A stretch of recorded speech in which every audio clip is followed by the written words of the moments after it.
بسم اللہ الرحمن الرحیم والصلاة والسلام علی رسولہ الکریم وعلی آلہ الطیبین الطاہرین ومن تبعہم بإحسان الی یوم الدین۔ قال اللہ تبارک و تعالی فی القرآن المجید والفرقان الحمید، اعوذ باللہ من الشیطان الرجیم، بسم اللہ الرحمن الرحیم۔ الم تر الی الملأ من بنی اسرائیل من بعد موسیٰ اذ قالوا لنبی لهم ابعث لنا ملکا نقاتل فی سبیل اللہ قال هل عسیتم ان کتب علیکم القتال الا تقاتلوا قالوا وما لنا الا نقاتل فی سبیل اللہ وقد اخرجنا من دیارنا وابنائنا فلما کتب علیہم القتال تولوا الا قلیلا منهم واللہ علیم بالظالمین۔ وقال النبی صلی اللہ تعالی علیہ وسلم لا تزال طائفة من امتی ظاہرین علی الحق لا یضرهم من خذلهم ولا من خالفهم حتى یأتی امر اللہ وهم علی ذلک او کما قال علیہ الصلاة والسلام۔ صدق اللہ وصدق رسولہ النبی الکریم ونحن علی ذلک من الشاہدین والشاکرین والحمد للہ رب العالمین۔ سبحانک لا علم لنا الا ما علمتنا انک انت العلیم الحکیم۔ اللہم صلی علی محمد وعلی آل محمد کما صلیت علی ابراہیم وعلی آل ابراہیم انک حمید مجید۔ اللہم بارک علی محمد وعلی آل محمد کما بارکت علی ابراہیم وعلی آل ابراہیم انک حمید مجید۔ بیت المقدس، قدس، یہ وہ خطہ ہے جس خطے کی دنیا کے تینوں بڑے مذاہب کے نزدیک بڑی اہمیت ہے۔ یہودی اس خطے کو مقدس مانتے ہیں اس وجہ سے کہ حضرت سلیمان علیہ السلام نے یہاں پر جو عبادت خانہ تعمیر کیا تھا وہ بیت المقدس کے ہی مقام پر موجود۔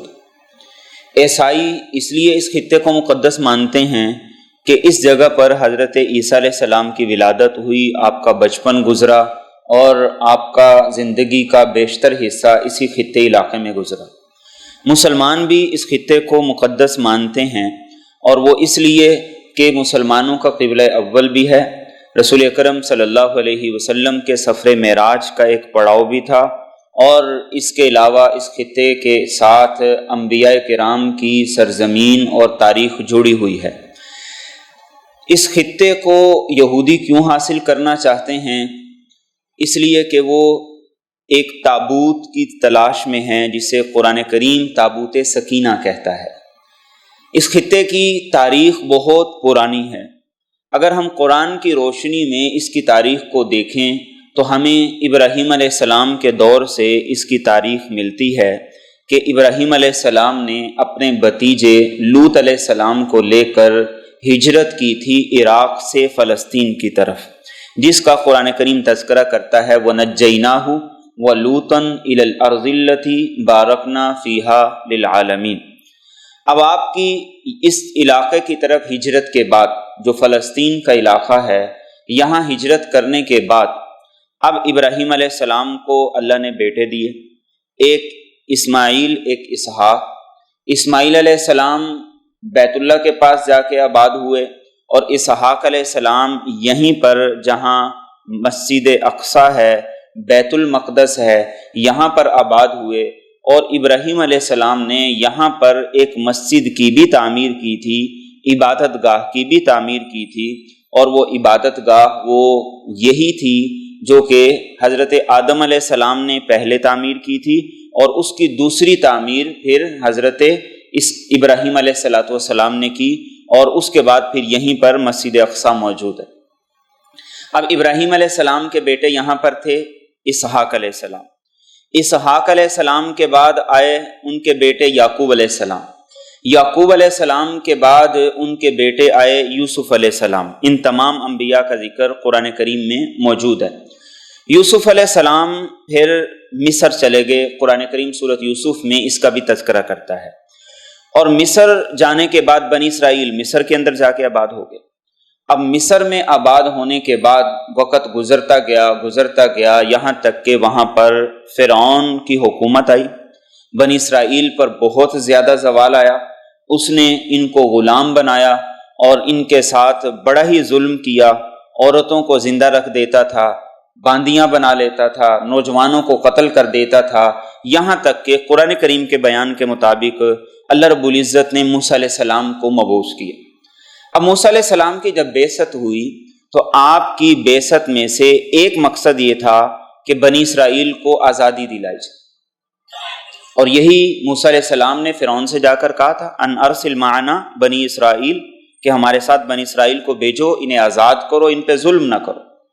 چنانچہ موسیٰ علیہ السلام کی انتھک کوشش کے بعد قرآن کریم کہتا ہے ایک وقت آیا کہ موسیٰ علیہ السلام نے مصر سے دوبارہ ہجرت کی اور فرعون غرق ہوا، اور موسیٰ علیہ السلام دوبارہ فلسطین کے علاقے کے اندر آ گئے، اور وہاں اللہ رب العزت نے ان کو ہجرت کا حکم دیا۔ اب موسیٰ علیہ السلام محنت کرتے رہے، پھر موسیٰ علیہ السلام کا انتقال ہوا، پھر حضرت ہارون علیہ السلام اللہ کے نبی تھے، وہ محنت کرتے رہے، وہ بھی دنیا سے چلے گئے، اور 300 سال کا وقت گزر گیا۔ اب یہ جو 300 سال کا وقت ہے، انبیاء کی تاریخ میں ہمیشہ ایسا رہا ہے کہ انبیاء جب آتے تھے محنت کرتے تھے، لوگوں کے دلوں کو بدل دیتے تھے، ایک پوری جماعت تیار ہو جاتی تھی۔ انبیاء جاتے تھے، آہستہ آہستہ لوگوں میں زوال آنا شروع ہو جاتا تھا۔ چنانچہ موسیٰ علیہ السلام کے بعد زوال آنا شروع ہوا، بنی اسرائیل نافرمانی کی طرف جانے لگے، اور وقت کے ساتھ ساتھ مختلف انبیاء ان کو بتاتے رہے، سمجھاتے رہے، لیکن وہ لوگ باز نہیں آئے۔ چنانچہ بنی اسرائیل اس طریقے سے گناہوں کی دلدل میں پھنستے رہے، قتل و غارت گری، سود، زنا، جوا، ان سارے گناہوں میں مبتلا ہوتے رہے، یہاں تک کہ اللہ رب العزت نے ان کے پاس جو عزت تھی، جو ان کے پاس ایک علاقے کے اندر حکومت تھی، سلطنت تھی، وہ ساری کی ساری چھین لی، اور وہ عمالقہ اس وقت ایک قوم تھی، بڑے زبردست تھے، طاقتور، توانا تھے، ان کے ہاتھ میں یہ سارے کا سارا خطہ اور علاقہ چلا گیا، اور یہاں تک کہ انہوں نے 30,000 اس خاندان کی لڑکیوں کو اپنی باندیاں بنا لی۔ اور یہ اللہ رب العزت قرآن کریم میں ساری چیزیں، ساری کی ساری باتیں ہمیں بیان کرتے ہیں۔ اور یہ اللہ تعالیٰ کس لیے بیان کرتے ہیں؟ یہ یہودیوں کے واقعات، یہ عیسائیوں کے واقعات اس لیے بیان کرتے ہیں کہ مسلمان اس تاریخ سے سبق حاصل کریں۔ آج مسلمانوں پر بھی ویسے ہی زوال ہے جیسے بنی اسرائیل پہ زوال تھا، آج مسلمان بھی ویسے ہی گناہوں میں مبتلا ہیں جیسے بنی اسرائیل گناہوں میں مبتلا تھے۔ اس لیے پوری دنیا میں مسلمانوں کو ذلت اور رسوائی کا ہر اعتبار سے سامنا ہے، چاہے مسلمانوں کے پاس مالی اعتبار سے سب کچھ موجود بھی ہے۔ چنانچہ موسیٰ علیہ السلام کے بعد جب 300 سال گزر گئے، ان لوگوں نے حملہ کیا، بنی اسرائیل کے نوجوانوں کو قتل کیا، 30,000 لڑکیوں کو باندیاں بنا لیا، اور ایک تابوت تھا جسے تابوت سکینہ کہا جاتا تھا۔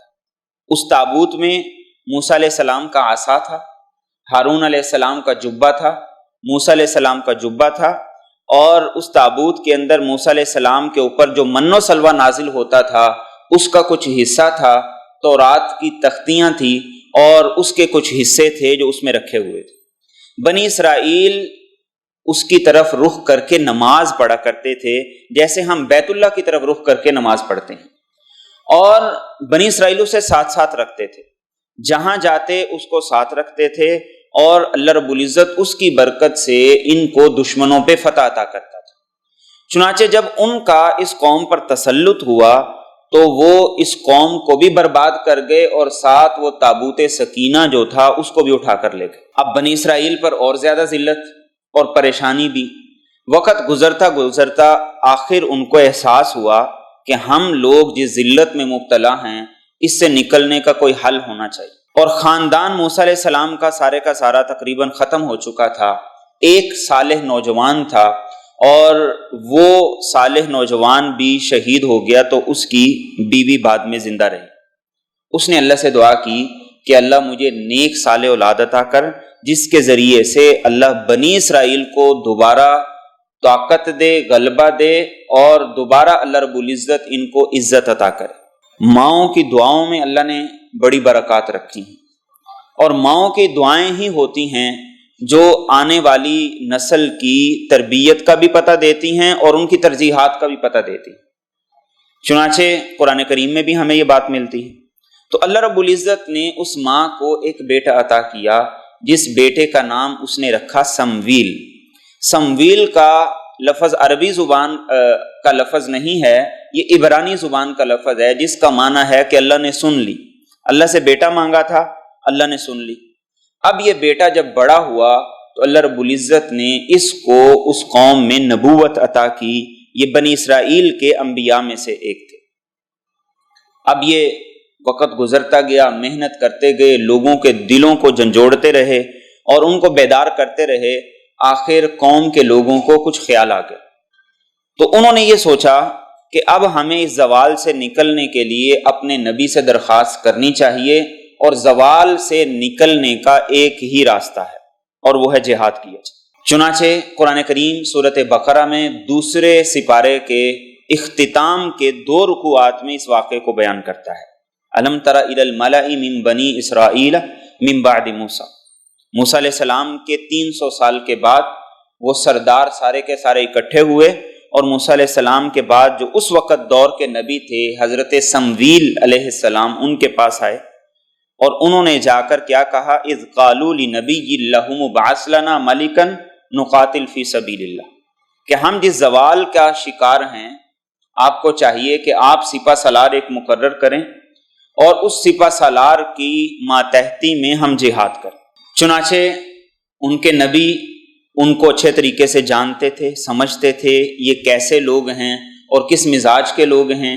جتنی زیادہ آرام طلبی میں وہ لوگ پڑے ہوئے تھے، جتنے زیادہ وہ لوگ دنیا اور دنیا کے کاروبار میں منہمک ہو چکے تھے، وہ انہیں اچھی طرح جانتے تھے۔ تو ان کے نبی نے کہا، قال هل عصیتم ان کتب علیکم القتال الا تقاتلوا، انہوں نے کہا سوچ لو، ایسا نہ ہو کہ اللہ کی طرف سے جہاد کا حکم آئے اور تم جہاد نہ کرو، یہ سوچ لو، ورنہ اللہ کی طرف سے تم پر سخت عذاب آ جائے گا جب جہاد فرض ہو گیا۔ تو وہ کہنے لگے، وما لنا الا نقاتل فی سبیل اللہ وقد اخرجنا من دیارنا وابنائنا، یہ کیسے ہو سکتا ہے کہ ہم جہاد نہ کریں؟ ہمارے بیٹے قتل کر دیے گئے، ہماری زمینیں چھین لی گئیں، ہماری جائیدادیں ان لوگوں نے قبضہ کر لیا، ان کو ہتھیا لیا، اور اس کے علاوہ ہمارے لڑکوں کو قتل کر دیا اور عورتوں کو غلام اور عورتوں کو باندی بنا لیا، ہم کیوں نہ قتال کریں؟ تو اللہ فرماتے فلما کتب علیہم القتال تولوا الا قلیلا منهم، جب اللہ کی طرف سے جہاد کا حکم آ گیا تو سب لوگ مکر گئے، تھوڑے سے لوگ باقی بچے جنہوں نے کہا کہ اللہ کے ہم اس حکم کی پیروی کریں گے۔ آج اس سے ملتی جلتی صورتحال ہمارے ہاں بھی، ہم فیس بک پہ بیٹھ کے کہتے ہیں کہ حکومت کشمیر کے لیے جہاد کا اعلان کرے، حکومت فلسطین کے لیے جہاد کا اعلان کرے، لیکن میں اور آپ ذرا سوچئے کہ ہم اے سی سے نکل نہیں سکتے ہیں، پنکھے کے بغیر گزارا نہیں کر سکتے ہیں، تو ہم کون سا جہاد کریں گے؟ تو انہوں نے بھی یہ کہا جہاد ہو، اللہ کا حکم آ گیا، سب کے سب لوگ انکار کر گئے۔ قرآن کریم کہتا ہے واللہ علیم بالظالمین، اللہ ظالموں کو بڑی اچھی طرح جانتا ہے۔ ظلم صرف کسی کی زمین ہتھیا لینا نہیں، کسی یتیم کا حق کھا لینا نہیں ہے، بلکہ اللہ کے بنائے ہوئے قانون کے مطابق زندگی نہ گزارنا، اس کے بتائے ہوئے احکامات پر عمل نہ کرنا، یہ بھی ظلمی۔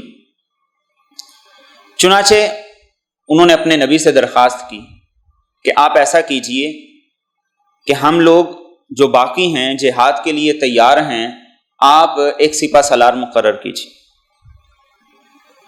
چنانچہ انہوں نے کہا ٹھیک ہے، ایک سپہ سالار مقرر کرتے ہیں، اور سپہ سالار مقرر کرنے کے لیے انہوں نے کہا کہ تم بیٹھو، اللہ کی طرف سے جس آدمی کو سپہ سالار کے طور پر مقرر کیا جانا ہے، وہ جس وقت یہاں پہ آئے گا تو اس کا قد اتنا ہوگا جتنا کہ میرے عصا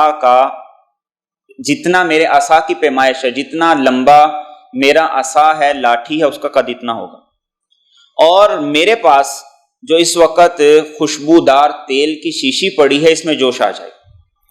چنانچہ وہ فریاد کرنے والے، درخواست کرنے والے بھی بیٹھے ہوئے تھے، اور اللہ کے نبی اس دور کے سمویل علیہ السلام وہ بھی بیٹھے ہوئے تھے کہ اس وقت اللہ رب العزت نے طالوت کو بھیج دی۔ اب طالوت جو تھے یہ کون تھے؟ یہ تھے حضرت یوسف علیہ السلام کے جو چھوٹے بھائی تھے بنیامین، ان کی نسل میں سے تھے۔ اب خاندان بڑا سمجھا جاتا تھا موسیٰ علیہ السلام کا اور ہارون علیہ السلام کا، یہ خاندان بنی اسرائیل میں چھوٹا خاندان سمجھا جاتا تھا۔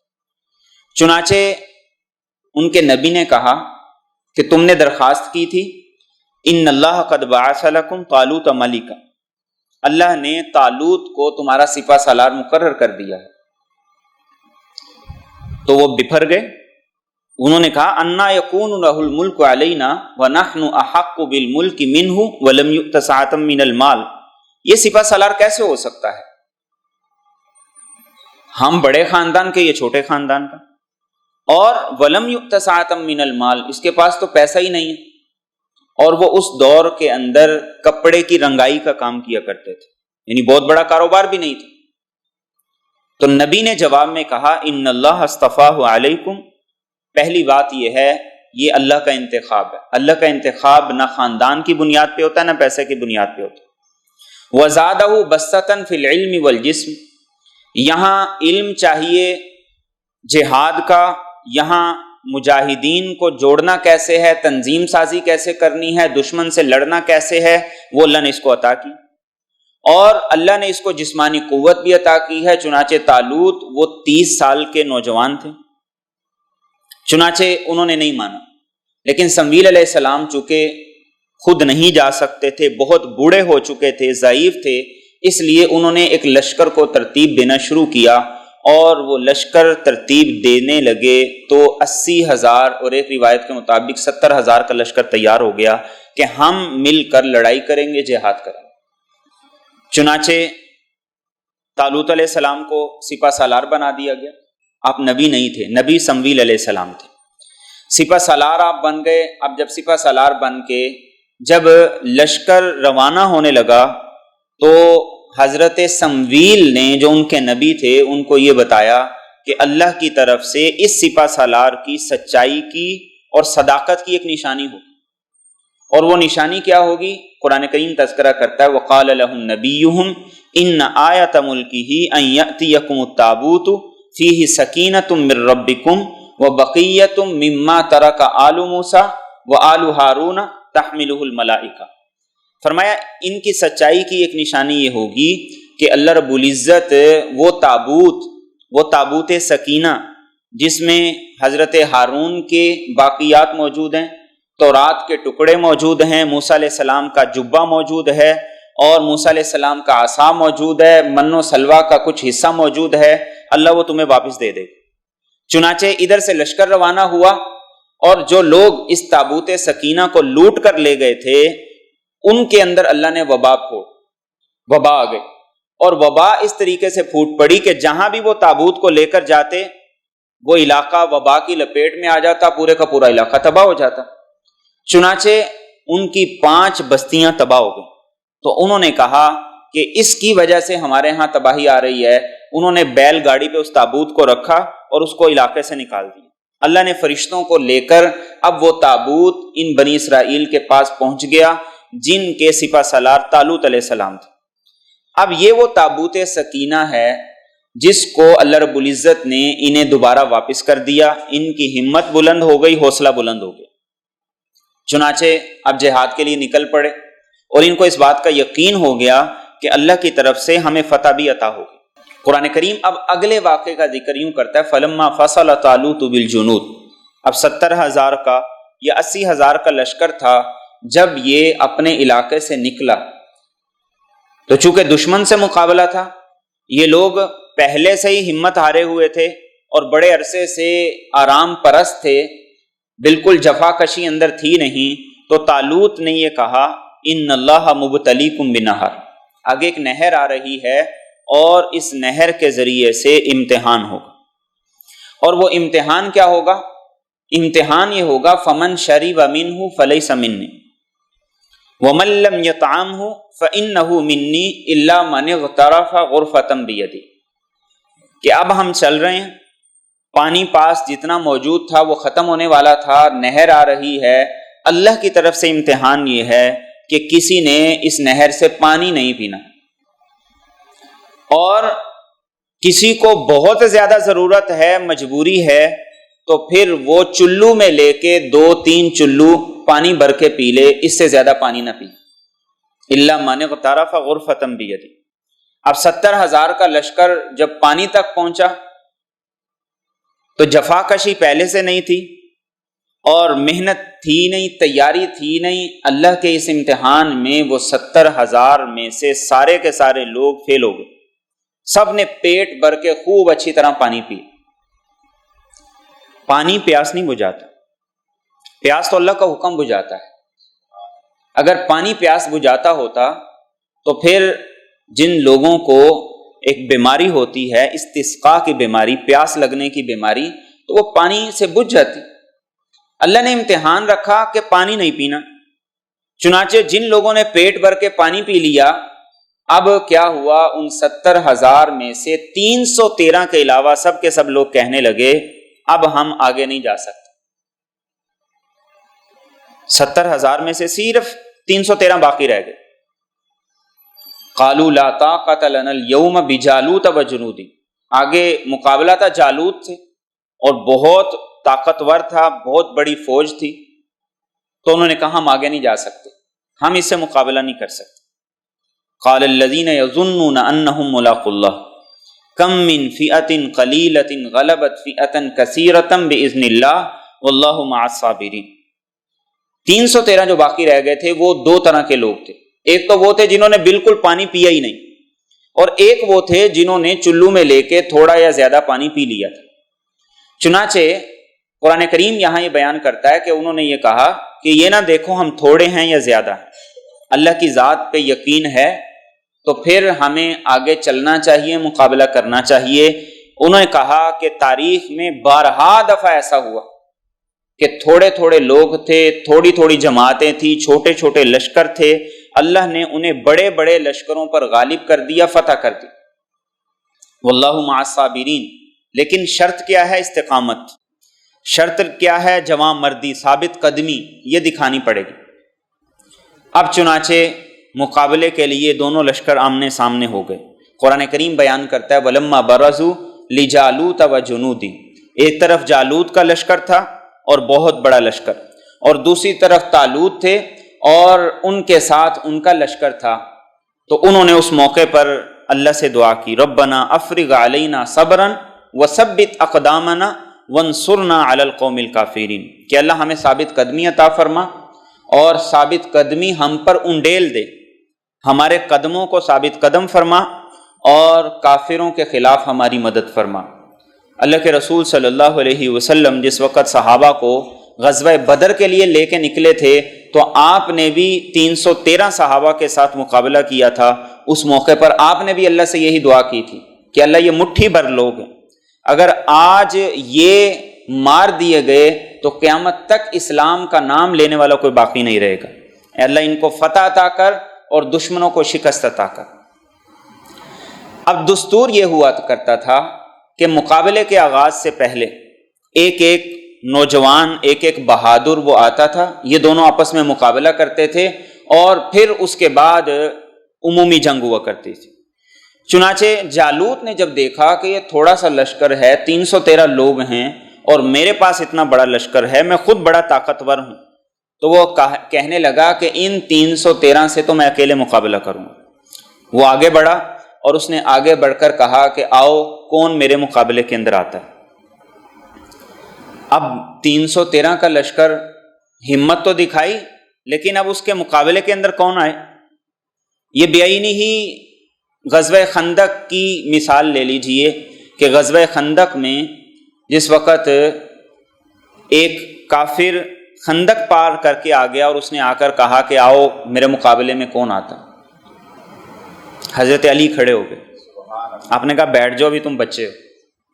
پھر اس نے کہا کہ آؤ کون آتا ہے مقابلے میں، حضرت علی پھر کھڑے ہو گئے، آپ نے کہا بھی بچے ہو، بیٹھ جاؤ۔ تیسری مرتبہ پھر حضرت علی کھڑے ہو گئے تو آپ نے پھر ان کو کہا کہ تم جاؤ، اور حضرت علی رضی اللہ تعالیٰ عنہ گئے اور ایک وار سے آپ نے اس کا کام تمام کر دی۔ اب یہاں پر بھی یہی نہیں ایسا تھا. جالوت آگے بڑھا, اس نے کہا آؤ کون مقابلے کے لیے آتا ہے. اب 313 کے لشکر میں کسی کو ہمت ہی نہ ہو, اتنا بڑا طاقتور قسم کا سپہ سالار ہے, کون مقابلہ کرے.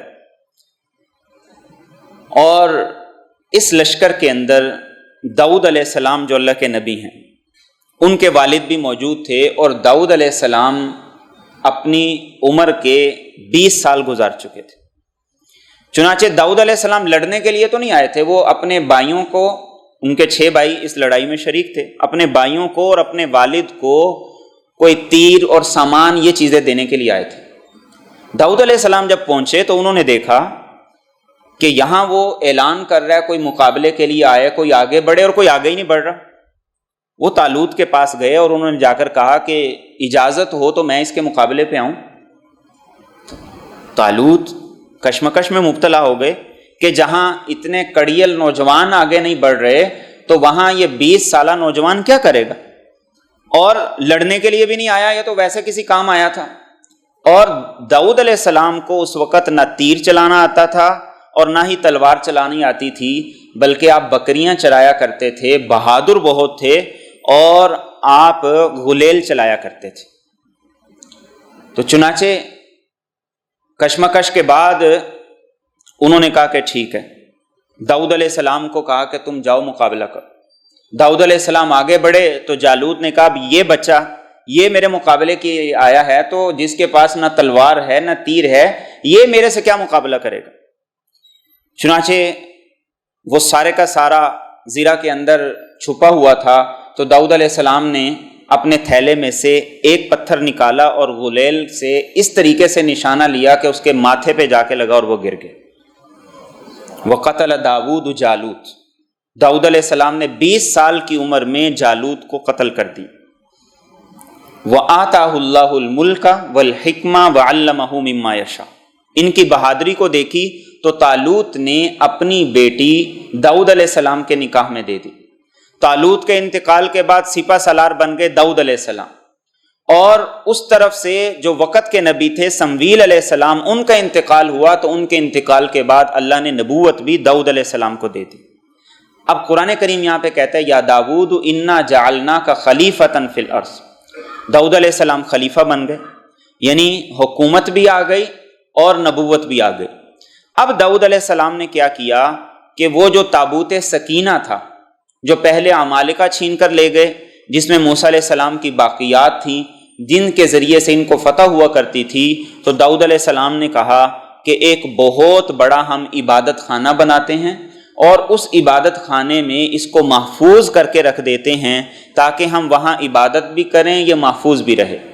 چنانچہ جہاں پر آج مسجد اقصی موجود ہے اس جگہ پر داؤد علیہ السلام نے دوبارہ ایک بڑی مسجد کی تعمیر شروع کی, اور وہ بہت بڑا منصوبہ تھا, اسی لیے اس کو ہیکل سلیمانی کہا جاتا ہے. چنانچہ داؤد علیہ السلام نے اس کی تعمیر شروع کی. اللہ رب العزت نے داؤد علیہ السلام کو یہ بتا دیا کہ آپ کی زندگی میں یہ کام مکمل نہیں ہوگا. چنانچہ آپ دنیا سے چلے گئے. آپ کے دنیا سے جانے کے بعد اب اس کی تعمیر سلیمان علیہ السلام نے کروانی شروع کی, اور سلیمان علیہ السلام نے جب اس کی تعمیر کروانا شروع کی تو چونکہ وہ عمارت اور وہ بلڈنگ اپنے ایریے کے اعتبار سے بہت بڑی تھی, اس لیے اس کو کہا جاتا تھا ہیکل, یعنی بہت بڑی عمارت. اور سلیمانی اس لیے کہا جاتا تھا کہ سلیمان علیہ السلام نے تعمیر کی. بنیادی طور پر وہ عبادت گاہی تھی, وہ مسجد ہی تھی. چنانچہ سلیمان علیہ السلام کو اللہ نے یہ معجزہ عطا کیا تھا. سورۃ سبا میں 22ویں سپارے میں قرآن کریم ذکر کرتا ہے کہ سلیمان علیہ السلام کے معجزات میں سے ایک یہ تھا کہ اللہ رب العزت نے جنات کو ان کے تابع کیا تھا. یعملون لہ ما یشاء من محاریب وتماثیل وجفان کالجواب وقدور الراسیہ. چونکہ بہت بڑا عبادت خانہ تعمیر ہونا تھا, انسانوں کے بس کا کام نہیں تھا, تو سلیمان علیہ السلام نے وہاں کی کنسٹرکشن کے لیے جنات کو حکم دیا کہ اس کی تعمیر کرو, اور جنات نے تعمیر شروع کر دی. اب جنات نے وہ بڑے بڑے پتھر لا کر رکھے, اور جس وقت سلیمان علیہ السلام نے اس کی تعمیر کی تو اس وقت اس کی چھت جو ہے وہ 30 گز اونچائی پہ رکھی گئی تھی، 30 گز اونچائی پہ۔ چنانچہ تعمیر شروع ہو گئی۔ اب تعمیر شروع ہونے کے دوران تعمیر مکمل نہیں ہوئی تھی کہ اللہ رب العزت نے سلیمان علیہ السلام کو بتا دیا کہ آپ کی موت کا وقت قریب آ گیا۔ اب سلیمان علیہ السلام نے دیکھا کہ تعمیر نامکمل ہے اور جنات کام میں لگے ہوئے ہیں، چنانچہ انہوں نے کیا کیا، خود کو ایک شیشے کے کمرے میں بند کیا اور ایک عصا لاٹھی کو لیا اور اس پر سہارا لے کر کھڑے ہو گئے اور جنات کے سامنے۔ اب جنات کام کر رہے ہیں اور سلیمان علیہ السلام سامنے ان کو دیکھ رہے ہیں، یہاں تک کہ اللہ کی طرف سے موت کا وقت آیا، فرشتہ آیا، اس نے ان کی روح قبض کی۔ سلیمان علیہ السلام اسی طرح ٹیک لگا کے کھڑے رہے۔ جنات یہ سمجھتے رہے کہ یہ ہماری نگرانی ہو رہی ہے، سلیمان علیہ السلام دیکھ رہے ہیں، وہ اس رعب کی وجہ سے کام کرتے رہے۔ تو ادھر سے یہ پورا عبادت خانہ، یہ پوری مسجد، یہ پوری بلڈنگ تعمیر ہو گئی، اور دوسری طرف سے کیا ہوا کہ سلیمان علیہ السلام کا جو عصا تھا اس کو گن لگ گئی، اس کو لکڑی کا جو جراثیم ہوتا ہے اس نے کھانا شروع کر دیا۔ اب وہ گن لگتی گئی لکڑی، ان کا عصا کمزور ہوتا گیا۔ تو جس وقت تعمیر مکمل ہوئی اس وقت سلیمان علیہ السلام اس عصا سے گر پڑے، تو جنات کو پتہ چلا کہ اوہ یہ تو بہت پہلے دنیا سے چلے گئے تھے، اور جنات کہنے لگے کہ اگر ہمیں غیب کا پتہ ہوتا، لو کانوا یعلمون الغیب ما لبثوا فی العذاب المہین، قرآن کریم کہتا ہے کہ اگر یہ غیب کو جانتے ہوتے تو جنات اس تکلیف میں مبتلا ہی نہ رہتے۔ جنات کے پاس غیب کا علم نہیں۔ قل لا يعلم الغیب فی السماوات والارض الا اللہ، قرآن کریم کہتا ہے کہ غیب کا علم صرف اللہ جانتا ہے، اللہ کے پاس ہے، اور اس غیب کے علم میں سے اللہ پھر اپنے نبیوں کو دیتا ہے، اپنے نبیوں تک پہنچاتا ہے۔ چنانچہ اب سلیمان علیہ السلام دنیا سے چلے گئے، اور وہ بہت بڑی بلڈنگ، بڑا عبادت خانہ، وہ بہت بڑا ہیکل سلیمانی تعمیر ہو گیا۔ اب اس کے بعد تاریخ کے مختلف ادوار ہیں، ان کی طرف قرآن کریم میں بھی اشارہ ملتا ہے، ذکر ملتا ہے، جس کو انشاءاللہ میں آئندہ جمعہ عرض کروں گا۔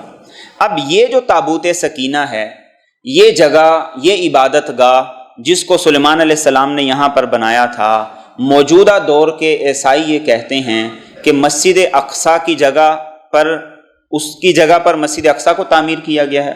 یہ سارا خطہ اور یہ سارا علاقہ یہ ہمارا ہے، ہم اس کو منہدم کریں گے، مسجد اقصیٰ کو گرائیں گے، اس سارے خطے پر اپنا کنٹرول حاصل کریں گے، اور کنٹرول حاصل کرنے کے بعد ہم یہاں پر دوبارہ وہ تابوت سکینہ کو تلاش کریں گے، کھدائی کریں گے، اور یہاں پر ہم اپنا وہ دوبارہ ہیکل سلیمانی تعمیر کریں گے، اور پھر ہمارا نجات دہندہ آئے گا، اور وہ جب آئے گا تو پھر پوری دنیا کے اندر یہودیوں کی حکومت آئے گی، اور اس کے بعد یہودیوں کا اصل عروج شروع ہوگا۔ اور ان کا ماننا یہ ہے، ان کا عقیدہ یہ ہے کہ جب تک یہاں پر ہم دوبارہ اس ہیکل سلیمانی کو، اس بلڈنگ کو، اپنے نجات دہندہ اور اپنے مسیحا کے لیے بڑے محل کو، قلعے کو تیار نہیں کرتے، تب تک وہ نہیں آئے گا۔ اور اس کے اندر اور بھی باتیں ہیں، انشاءاللہ میں آئندہ جمعات میں عرض کروں گا۔ تو ان کا یہ عقیدہ ہے، اس لیے وہ مسجد اقصیٰ کے گرانے کے لیے مختلف سازشیں کر رہے ہیں، مختلف مواقع پر حملے کرتے ہیں، اور جو سابق امریکی صدر تھے انہوں نے بلکہ یہ بات کہہ دی تھی کہ ہم نے آج کے بعد اسرائیلی سفارت خانہ مسجد اقصیٰ کو بنا دیا۔ اب وہ جس کو اپنا مسیحا سمجھتے ہیں، مسلمانوں کے نبی کے مطابق، مسلمانوں کے پاس جو اسلامی تاریخ ہے، اللہ کے رسول صلی اللہ علیہ وسلم کی احادیث ہے، ان احادیث کی روشنی میں وہ نجات دہندہ وہ دجال ہوگا، جس کا اللہ کے رسول صلی اللہ علیہ وسلم نے احادیث میں بھی تذکرہ کیا، قرآن کریم میں بھی تذکرہ کیا ہے۔ یہ ساری تفصیل قرآن کریم کی روشنی میں ذکر کرنے کا بنیادی مقصد یہ ہے کہ یہ وہ موضوعات ہیں، یہ وہ چیزیں ہیں جن کا ہمیں ان یہودیوں سے زیادہ علم ہونا چاہیے۔ آپ دیکھیے کہ وہ یہودی کتنی پرانی تاریخ کو یاد رکھے ہوئے ہیں، اور وہ یہودی آج مسلمانوں سے یہ کہہ رہے ہیں کہ تم نے یہاں پہ قبضہ کیا ہوا ہے، تم نے یہاں سے ہمیں نکالا تھا، اور تم نے ہمارے ساتھ زیادتی کی، ناانصافی کی۔ لیکن افسوس کی بات یہ ہے کہ مسلمان آج اس معاملے میں بالکل ناواقف ہیں۔ انہیں اس چیز کا علم ہی نہیں ہے، اس چیز کا احساس ہی نہیں ہے کہ یہ وہ خطہ ہے، یہ وہ جگہ ہے، یہ وہ علاقہ ہے جو ہمارا قبلہ اول بھی ہے، اور قیامت کا جو آخری دور ہوگا حضرت عیسیٰ علیہ السلام کا اور دجال کا، اس کا اس علاقے سے ایک گہرا اور خاص تعلق ہے۔ اور پھر خاص طور پر جو ایک گولڈن رنگ کا تصاویر کے اندر ہمیں گنبد نظر آتا ہے، یہ اسی جگہ پر ہے جہاں سے اللہ کے رسول صلی اللہ علیہ وسلم معراج کے لیے تشریف لے گئے تھے۔ یہ بیعینی ہی اسی جگہ پر سلطان عبد الملک نے بنوایا تھا، اموی خلیفہ نے، یہ وہی جگہ ہے۔ اور آج جہاں پر یہودی کھڑے ہو کر عبادت کرتے ہیں، جسے دیوار گریہ کہا جاتا ہے، آپ نے تصاویر میں دیکھا ہوگا کہ اس دیوار سے لگ کے وہ رو رہے ہوتے ہیں، آنسو بہا رہے ہوتے ہیں، یہ وہی جگہ ہے جہاں رسول اکرم صلی اللہ علیہ وسلم کے براق کو باندھا گیا تھا۔ ہمارا اس ورثے کے ساتھ، اس کے ساتھ بڑا گہرا تعلق ہے، لیکن افسوس کی بات یہ ہے کہ ہم مسلمان اپنی اس وراثت کو نہ جانتے ہیں، نہ سمجھتے ہیں، نہ ہی اس کی اہمیت کا ادراک اور احساس۔ تو قرآن کریم ہمیں یہ تابوت سکینہ جس کی تلاش کے لیے یہودی آج پریشان ہیں، قرآن کریم اس کی تاریخ ہمیں بتاتا ہے، اور اس تاریخ کا جو اس سے اگلا حصہ ہے، سلیمان علیہ السلام کے بعد پھر آگے کیسے وقت گزرا، آگے کیا ہوا، قرآن کریم میں اس کا ذکر بھی آتا ہے، وہ انشاءاللہ میں آئندہ جمعہ میں عرض کروں گا۔ اور اس واقعے سے ایک بڑا سبق جو ہمیں ملتا ہے، جو سورۃ بقرہ کی روشنی میں جو میں نے آپ کے سامنے ذکر کیا، حضرت داؤد کا، طالوت کا اور حضرت سمویل کا، اس سے ایک بڑا سبق ہمیں یہ ملتا ہے کہ امت کے زوال سے نکلنے کا صرف ایک ہی علاج ہے، وہ جہاد ہے۔ اور یہ وہ لفظ ہے جس کو آج نہ مسلمان استعمال کرتے ہیں نہ کرنا چاہتے ہیں، اور یہ وہ لفظ ہے جس کو دنیا میں اتنا بدنام کیا گیا، اتنا بدنام کیا گیا کہ مسلمانوں کو دہشت گرد بنا دیا، اور جو لوگ لاکھوں فلسطینیوں کو شہید کر چکے، ان کے گھروں کو مسمار کر چکے، اور جو لوگ پوری دنیا میں بدامنی کر چکے، آج ہم ان کو کہتے ہیں کہ وہ بڑے پرامن قسم کے لوگ ہیں۔ اسلام نے بھی اور اللہ کے رسول صلی اللہ علیہ وسلم نے بھی اس امت کی کامیابی کے لیے جس چیز کو آغاز میں بھی اور اختتام پر بھی کامیابی کا زینہ قرار دیا ہے، وہ جہاد ہے۔ تو جب تک مسلمان دوبارہ اس کی طرف نہیں آ جاتے تو نہ معاہدے کرنے سے کچھ ہوگا، نہ مذمت کرنے سے کچھ ہوگا، نہ قرارداد منظور کرنے سے کچھ ہوگا، اور نہ ہی ان کے خلاف صرف زبانی آوازیں اٹھانے سے کچھ ہوگا، اگرچہ آج کے دور میں کسی حد تک یہ بھی فائدہ مند ہے، ایسا نہیں ہے کہ ان کا کوئی فائدہ نہیں، ان کا بھی فائدہ ہے، لیکن اصل ہمیں اپنے نبی کے اسی حکم کو سامنے رکھنا ہے کہ ہمارا زوال تب تک ختم نہیں ہوگا جب تک ہم ان کے سامنے مقابلے کے لیے نہیں آ جائیں گے، اور اسی وقت پھر مسلمانوں کا عروج شروع ہوگا۔ اللہ رب العزت مجھے اور آپ کو صحیح فہم نصیب فرمائے۔